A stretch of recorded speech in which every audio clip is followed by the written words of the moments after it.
What I overheard that evening made me realize I had to protect my grandson from the most dangerous person he'd ever worked with. This man thought I was just another uneducated old janitor who couldn't understand a word he said. He smiled to our faces while destroying my boy's future in a language he assumed none of us knew. But I understood every single word. Let me back up a bit. My name is Robert Morrison, and I'm 65 years old.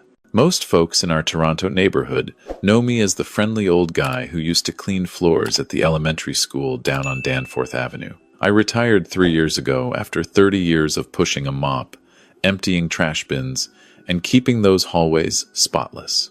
It's honest work, and I've never been ashamed of it. But what people don't know, what I rarely talk about, is what I did before that. From 1978 to 1993, I served in the Canadian Forces as a military translator. I spent years in Quebec, then overseas in France, Belgium, and parts of Africa. I can speak French like a Parisian, understand Quebecois slang better than most Montrealers, and pick up on the subtle differences between European and Canadian French that most people miss. When I left the service, I wanted a quiet life. My wife Sarah had just been diagnosed with MS, and I needed steady work with predictable hours. Janitorial work gave me that. It gave me time with her before she passed 8 years ago. God rest her soul. My grandson James is 28 now, and he's everything his grandmother and I prayed he'd become. Smart as a whip, got his engineering degree from U of T, works at one of those big tech firms in the financial district. The kind of place with glass walls, fancy coffee machines, and people who wear sneakers that cost more than my monthly rent. James has been there for 4 years, working his way up, putting in the hours, earning respect. He's a good kid, always has been. About 6 months ago, their company got a new director of operations, fellow by the name of Philippe Marchand, transferred from the Montreal office. James came home to my little apartment in Scarborough that first week, excited as I'd ever seen him. "Grandpa," he said, "this guy is supposed to be brilliant. Harvard MBA, turned around 3 divisions, speaks 4 languages. If I can impress him, I could make senior engineer by next year." I was happy for James. Truly, I was. But something about the way he described this Marchand character set off a little alarm in the back of my mind. Not enough to say anything, just enough to pay attention. Call it intuition. Call it an old man's paranoia. Call it whatever you want. I've learned in my years that when your gut whispers, you listen. 2 months after Marchand arrived, James came home deflated. "He keeps passing me over," he told me, sitting at my kitchen table like he used to do as a boy when something was bothering him. I pitched this whole system redesign, worked on it for months. Brilliant stuff, Grandpa. Could save the company millions. Marchand said he'd think about it. Then a week later, there's this new guy from Montreal presenting almost the exact same idea. I mean, it's my idea, but with just enough changes that I can't prove anything. I made us both tea, the way Sarah used to make it, strong and sweet. "Did you document everything?" I asked. "Keep copies of your emails, your proposals?" "Of course," James said. "But Grandpa, this guy's smooth. He's got the executives eating out of his hand. Perfect smile, perfect handshake, says all the right things. Nobody would believe he's stealing ideas from a junior engineer." I patted his shoulder. "Keep your head down, do good work, and document everything. The truth has a way of coming out, son." But I'll admit, I was worried. This Marchand fellow sounded like the type who'd step on anyone to get ahead. The type who saw people like James as rungs on a ladder. I started praying about it nightly. "Lord," I'd say, looking at Sarah's picture on my nightstand, "I don't know what's going on, but if my boy's in trouble, please show me how to help him." 3 weeks later, James called me with an invitation that surprised me. "Hey, Grandpa, Marchand wants to meet the family. Says he likes to know his team members personally, build relationships outside work. He suggested dinner this Saturday. Would you come? I know it's not your usual scene, but it would mean a lot to me." My usual scene. James was being polite. What he meant was that fancy restaurants in Yorkville weren't where old janitors like me typically spent their Saturday evenings. But this was my grandson asking, and I'd walk through fire for that kid. "Of course I'll come," I told him. "What's the dress code?" Smart casual, James said, and I could hear the relief in his voice. Just, a nice shirt and pants. Nothing too formal. I had one good outfit left from my military days. Kept it pressed and ready for funerals and the occasional wedding. That would have to do. The restaurant James named was one of those places where you need a reservation 6 weeks in advance, and the menu doesn't list prices because if you have to ask, you can't afford it. But Philippe Marchand was paying, James assured me, as a team-building exercise. Saturday arrived cold and clear, proper November weather for Toronto. I took the subway down, watching the city roll past, thinking about how much it had changed since Sarah and I first moved here in '75. The restaurant was on Avenue Road, all modern glass and minimalist design.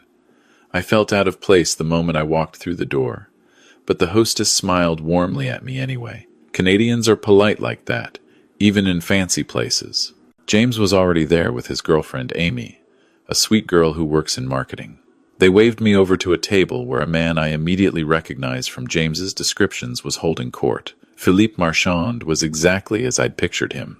Mid-40s, athletic build, expensive suit that probably cost more than my monthly pension, perfectly styled hair with just the right amount of gray at the temples. The kind of man who'd practiced his handshake and his smile until both were weapons of charm. "You must be Robert," he said, standing to shake my hand. His grip was firm, confident, calculated. "James has told me so much about you. Please, sit. I've already ordered some wine. Hope that's all right." His English was perfect, barely a trace of accent, just enough French inflection to make him sound sophisticated rather than foreign. We made small talk for the first 15 minutes. He asked about my retirement, my time as a janitor, with that practiced interest that important people use when talking to those they consider beneath them. I recognized it. I'd seen it 1,000 times in the military. Officers who'd nod along while enlisted men spoke, their eyes already looking past you to someone more useful. But I played along. "Oh, it was good work," I said, keeping my voice modest. "Kept me busy, paid the bills. Nothing glamorous, but honest." "Honest work is noble work," Philippe said, raising his wine glass. "We need people willing to do the jobs others won't." There it was, that subtle edge, the implication that my work was something others wouldn't deign to do. James didn't catch it, too nervous about making a good impression. Amy might have, but she was young and didn't want to cause waves. But I heard it loud and clear. The server came to take our orders. Philippe ordered in rapid French, then caught himself with an apologetic laugh. "Sorry, force of habit. I grew up in Quebec City, and sometimes when I see French on the menu, my brain just switches over. You know how it is." "No worries," James said quickly. "I took French in school, but I'm terrible at it. Can barely order a coffee in Montreal without messing it up." Philippe smiled that perfect smile. "Well, we can't all be good at languages. Some of us are better with numbers and computers. Eh, James?" It was said warmly, but there was something underneath. A categorization. "You're the tech guy. Know your place. Stay in your lane." The dinner continued pleasantly enough on the surface. Philippe told stories about Harvard, about his time turning around struggling divisions, about the Montreal office, and how different it was from Toronto. "Montreal has culture," he said at one point. "Real European sensibility. Toronto is very business-focused, very English. Nothing wrong with that, of course. Different strengths." Again, that subtle put-down, wrapped in politeness. James and Amy laughed along, not quite seeing it. Or maybe they did see it, but felt they couldn't say anything. That's how people like Philippe operate. They make you complicit in your own diminishment. Then Philippe's phone buzzed. He glanced at it, said excuse me for one moment, and stepped away from the table toward the restaurant's entrance area, where it was quieter. I thought nothing of it. Important man, important call, Saturday night be damned. But then I heard him speak, and my entire body went still. He was standing about 20 feet away, near the coat check, phone to his ear, speaking rapid Quebecois French. The kind of French you hear in Montreal bars, in working-class neighborhoods, full of slang and colloquialisms that they don't teach in school. And every word came through crystal clear to my old military-trained ears. Oui, Marc. Je suis avec le petit génie maintenant, et son grand-père, he was saying. Yes, Marc. I'm with the little genius now and his grandfather. The tone was dripping with sarcasm. Le vieux fait le concierge toute sa vie. Aucune éducation, aucune classe. C'est pathétique. The old man was a janitor his whole life. No education, no class. It's pathetic. My hands, resting on the table, didn't move. 40 years of military training taught me to control my reactions, to show nothing on my face while my mind processed information. James and Amy were talking about something, oblivious, and I let them continue while I listened. Le projet de James? Philippe continued. C'est déjà fait. I've already transferred all his files to Xavier.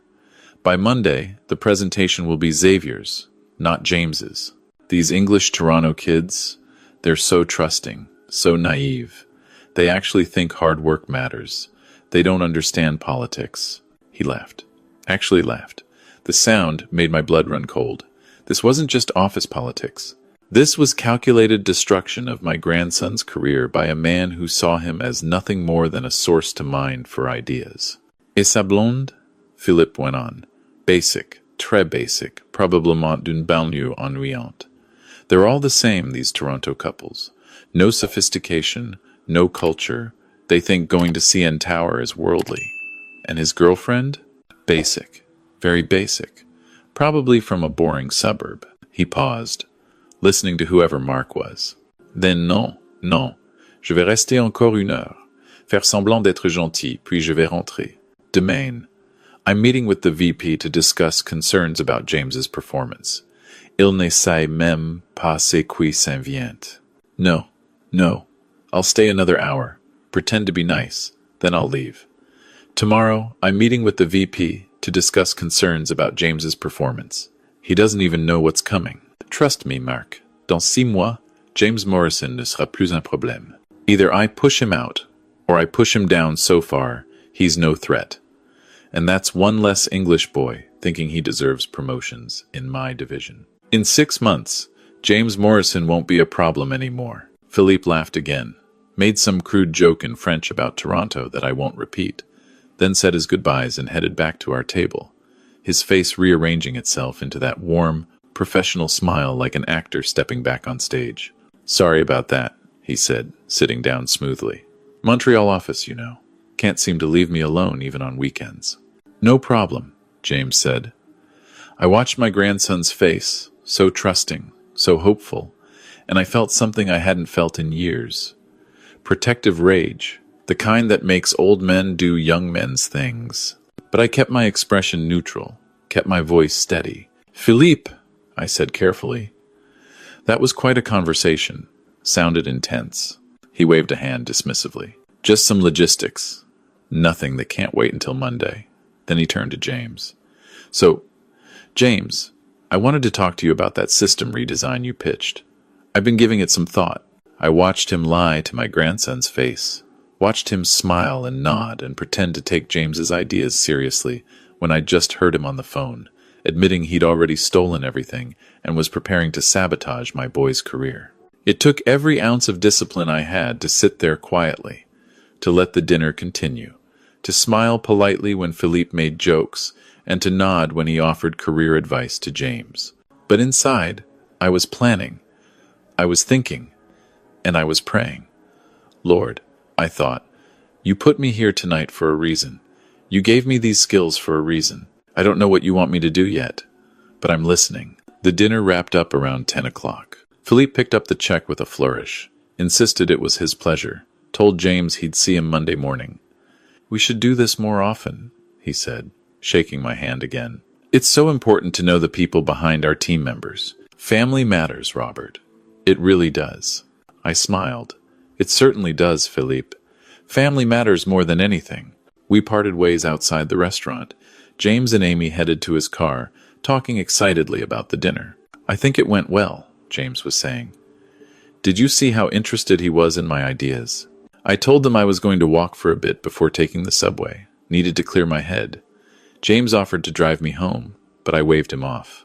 I'm 65, not 95. I can handle the subway. The truth was, I needed time to think.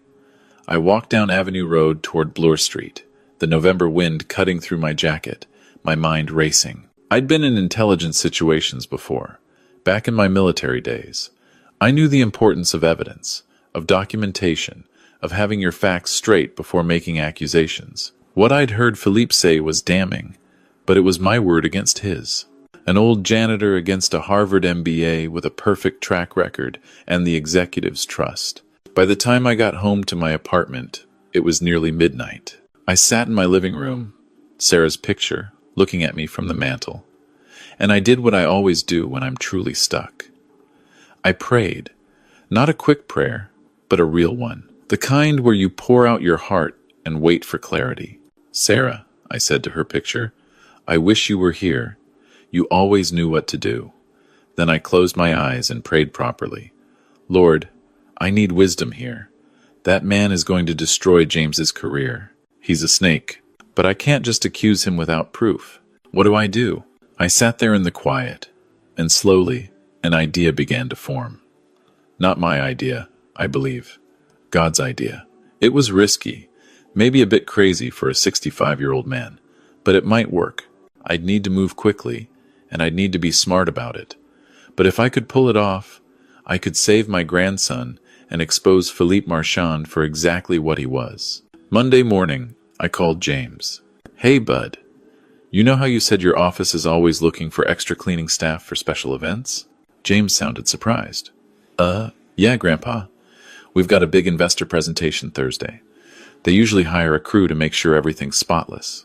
Why? You think you could get me on that crew? I'm bored in retirement. Could use some extra cash. And it'd be fun to see where you work. There was a pause. Grandpa, you don't need to work anymore. You've earned your rest. I want to, I said firmly. Humor an old man. Plus, your grandmother always said, idle hands are the devil's workshop. Get me on that crew. James hesitated, but he's a good kid. He called me back an hour later. Okay, you're on the list. But Grandpa, it's just cleaning. Don't overdo it. And if your back hurts, you stop immediately. I'll be fine, I assured him. What time should I be there?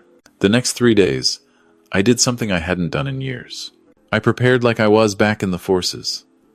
I reviewed everything I knew about corporate espionage, about gathering evidence, about building a case. I called an old buddy from my military days, Frank Chen, who'd gone into corporate security after retiring. Frank, I said, if you needed to record a conversation at an office building, what would you use? Frank asked no questions, bless him. Just told me about a small recording device I could buy at any electronics store, legal in Ontario as long as I was party to the conversation or had reasonable belief a crime was being discussed. But Robert, he warned, be careful. This isn't the military anymore. Civilians play by different rules. I know, I said. But sometimes the right thing requires risks. Thursday morning, I showed up at James's office building at 6 a.m. wearing my old janitor's uniform that I'd kept in the back of my closet. The head of the cleaning crew, a nice woman named Maria, didn't give me a second glance. Just handed me a card, told me to focus on the executive floor, and make sure all the conference rooms were perfect. I worked slowly, methodically, watching and listening. The office was mostly empty, just a few early arrivals. James came in around 7, saw me in the hallway, and grinned. Hey, Grandpa, how's it going? Just like old times, I told him honestly. And it was. There's a rhythm to cleaning, a meditation in the work. But today, I had a different purpose. Around 8:30, I heard Philippe's voice. He was in his office, door half open, on another phone call, speaking French again. I pushed my cart closer, cleaning the hallway just outside, looking like just another invisible janitor doing his job. Oui, c'est aujourd'hui, Philippe was saying. Yes, it's today. La présentation de Xavier. Tout le travail de James. Mais Xavier va la présenter. The VP will be so impressed, and James will look like he's been coasting. Xavier's presentation. All of James's work, but Xavier will present it. I kept cleaning, my hands steady even though my heart was pounding. The recording device in my shirt pocket was getting every word. "Et James," Philippe continued. "I'm meeting with him at 9. I'm going to tell him his performance has been concerning. Lay the groundwork. Dans un mois, I'll have enough documentation to push him out. Ces Anglais de Toronto. They never see it coming." That was it, the admission I needed. I finished cleaning the hallway and moved on, my mind already working on the next steps. I had the recording. I had proof, but I needed to be smart about how I used it. At 8:45, I saw James heading toward Philippe's office, looking nervous. I quickly intercepted him. "James, can I talk to you for just 1 minute?" He looked stressed. "Grandpa, I've got a meeting with Marchand in 5 minutes. Can it wait?" "No," I said firmly. "It can't. Come with me." I led him to an empty conference room, closed the door, and pulled out my phone where I'd transferred the recording. "I need you to listen to something. Don't interrupt. Just listen." I played him Philippe's phone calls from Saturday night, watched my grandson's face go from confused to shocked to devastated to angry. When I played this morning's recording, James's hands clenched into fists. "That son of a—" he started. "Language," I said automatically. Then almost laughed at myself. "Sorry, old habit. But yes, that's who you've been working for." "How did you—" James stared at me. "Grandpa, how do you speak French? I've never heard you say a single word in French my entire life." "Long story," I said. "I'll tell you everything later. Right now, we need to make a plan. You've got HR in this building?" "Yeah, but Grandpa, it's his word against ours. He'll just deny everything." I held up my phone. "Not with this. In Ontario, I can legally record conversations if I'm present or if I believe a crime is being committed. What he's doing, stealing your intellectual property, planning to sabotage your career, that's fraud. That's wrongful dismissal in the making. This recording is admissible." James looked at me like he'd never seen me before. "Who are you, and what have you done with my grandfather?" I smiled. "I'm the same guy who pushed a mop for 30 years. Just used to do other things before that. Now, does your company have a VP of ethics or legal department?" 30 minutes later, James and I were sitting in the office of Margaret Chen, Vice President of Ethics and Compliance. She'd been skeptical when James requested an emergency meeting, but when I played her the recordings, her expression turned to stone. "Mr. Morrison," she said to me, "these recordings are explosive. You understand the implications?" "Yes, ma'am," I said. "I understand that Mr. Marchand has been defrauding this company, stealing employee intellectual property, and engaging in discriminatory practices based on language and region of origin. I also understand that if you don't act on this, I'll be taking these recordings to the Ontario Human Rights Commission and whatever media outlet will listen." James's eyes went wide. I'd never spoken to anyone in authority like that before, at least not in front of him. But Margaret Chen just smiled slightly. "That won't be necessary," she said. "Give me 2 hours." Those 2 hours felt like 2 years. James and I sat in a coffee shop across the street, both too wired to actually drink our coffees.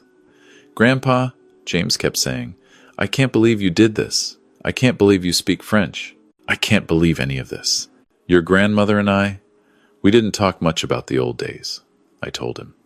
Seemed like bragging, you know? But I wasn't always a janitor, James. I did my part, served my country, and I'd do a lot more than this to protect you. At 11 o'clock, Margaret Chen called James's cell. "Please come back to the office, both of you." When we arrived, there was a security guard waiting in the lobby. He escorted us not to Margaret's office, but to the main boardroom. Inside were Margaret, the CEO, the head of HR, and legal counsel. Philippe Marchand was there too, sitting alone on one side of the table, his perfect composure cracked, his face pale. The CEO, a sharp-eyed woman named Patricia Wong, gestured for us to sit. Mr. Morrison, she said, addressing both of us. "We've reviewed the recordings and conducted some preliminary investigations. We've also spoken with Xavier Laurent, who confirmed that Mr. Marchand provided him with files from James's computer and directed him to present them as his own work." Philippe started to speak, but Patricia held up a hand. "We've heard enough from you, Philippe. Right now, I want to hear from Robert Morrison. Sir, you mentioned you were in the Canadian Forces. Can you elaborate on that? I told them. Told them about my 15 years as a military translator, my fluency in French, my work in intelligence. Told them I'd retired and become a janitor because I needed steady hours to care for my dying wife. Told them I'd loved that work, found dignity in it, but that didn't mean I'd forgotten my training.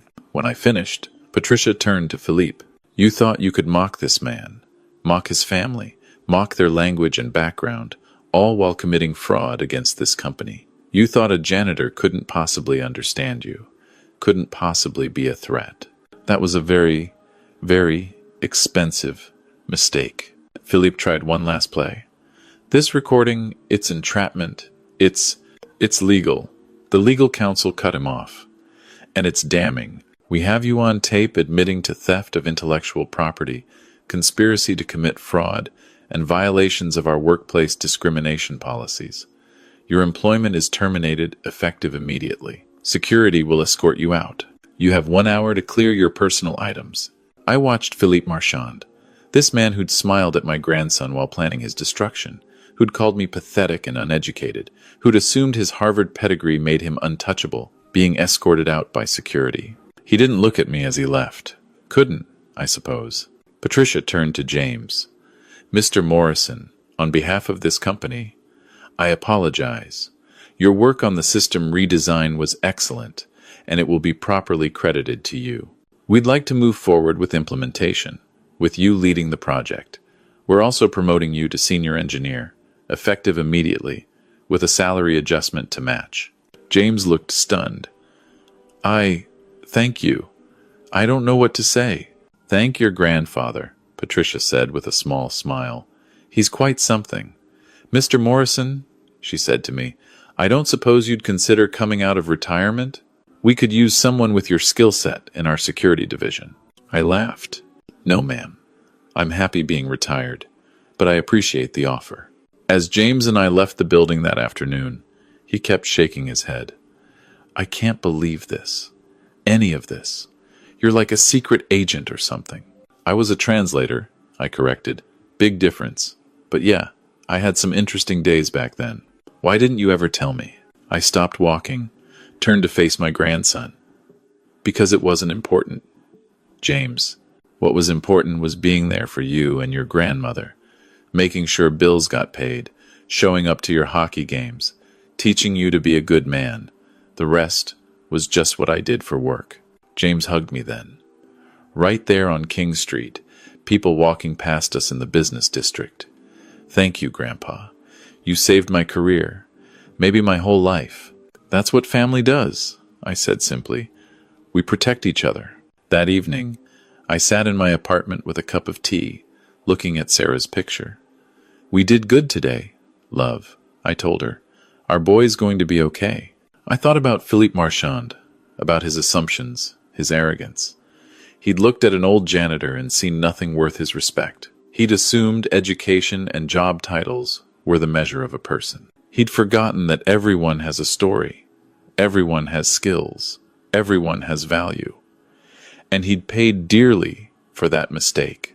The story spread through James's company quickly. By the next week, I'd gotten calls from 2 reporters wanting to write human interest pieces about the janitor who spoke 7 languages and took down a corrupt executive. I declined politely. This wasn't about glory or recognition. It was about protecting my family. But I did agree to one thing.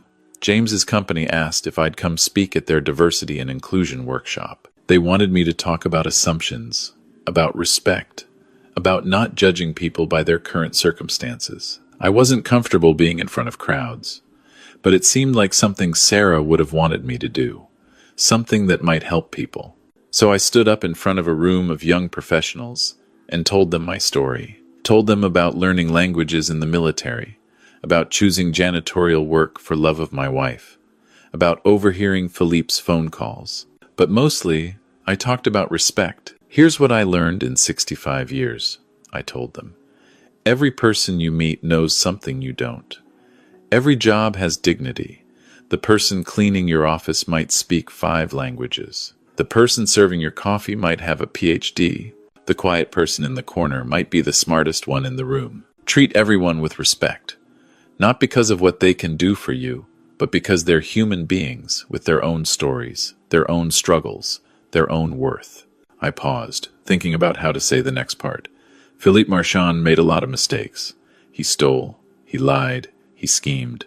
But his biggest mistake was thinking people's value could be measured by their job title, or their accent, or which part of the country they came from. He forgot that we're all just people, trying to do our best, and that underestimating someone based on surface appearances is not just wrong, it's dangerous. When I finished, the room was quiet for a moment.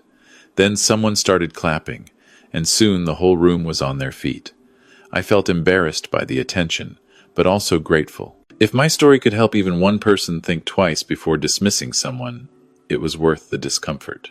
3 months later, James got another promotion. His system redesign saved the company $12 million in the first year alone. He's thriving now, more confident, more aware of office politics, but not cynical about them. He still comes by my apartment every Sunday for dinner, brings Amy with him. They're talking about getting married next summer. As for me, I'm back to my quiet retirement. I read my books, watch hockey, volunteer at the community center. Sometimes, I'll speak a bit of French with the Québécois families in my building, and they're always surprised. Mais Robert, ton français est parfait. How did we not know you spoke French? Didn't seem important to mention, I always say. And it's true. Languages are just tools. What matters is how you use them, who you protect with them, what good you can do. Sometimes I think about that night at the restaurant, hearing Philippe Marchand mock my grandson and me, planning his schemes, so confident in his superiority.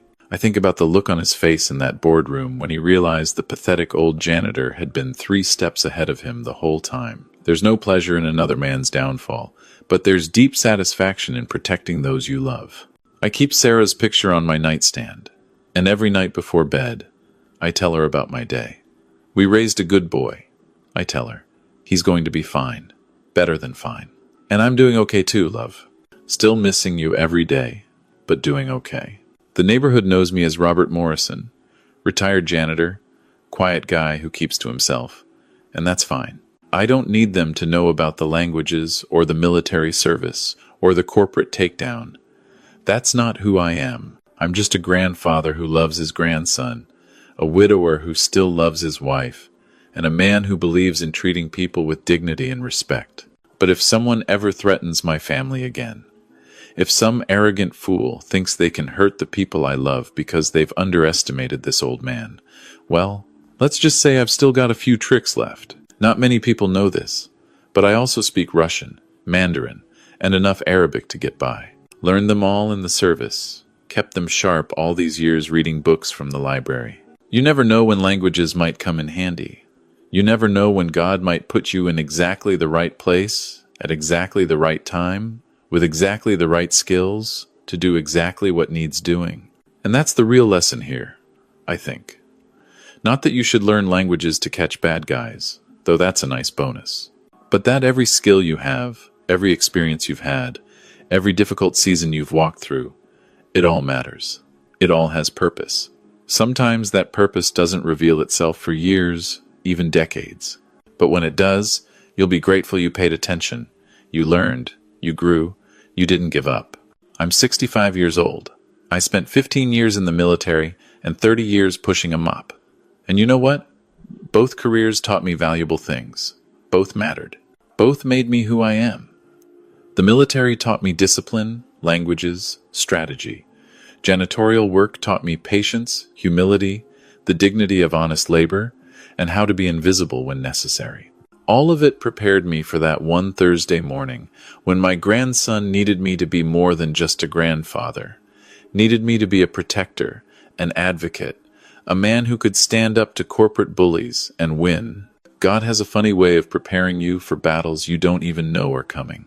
And if there's anything I want young people to take from my story, it's this. Pay attention. Learn everything you can. Respect everyone you meet. Stay humble. Work hard. And when the moment comes, when someone you love needs you to step up, you'll find that all those years of preparation, All those skills you thought maybe didn't matter anymore. All those experiences, good and bad, they'll be exactly what you need. Never underestimate the quiet ones. Never assume you know someone's full story. And never, ever mistake kindness for weakness or humility for ignorance. Because that old man cleaning your floors, that quiet woman in accounting, that unassuming person you barely notice, they might just be the most dangerous person you'll ever dismiss. Philippe Marchand learned that lesson the hard way. I hope others can learn it the easy way, by choosing respect, choosing humility, choosing to see the humanity in everyone they meet. That's my story. That's what happened. And if you ask me if I'd do it all again, the answer is simple, in a heartbeat. For family, for justice, for what's right, I'd do it all again, and twice on Sundays.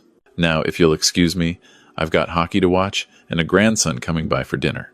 Life is good, God is faithful, and this old janitor is exactly where he's supposed to be.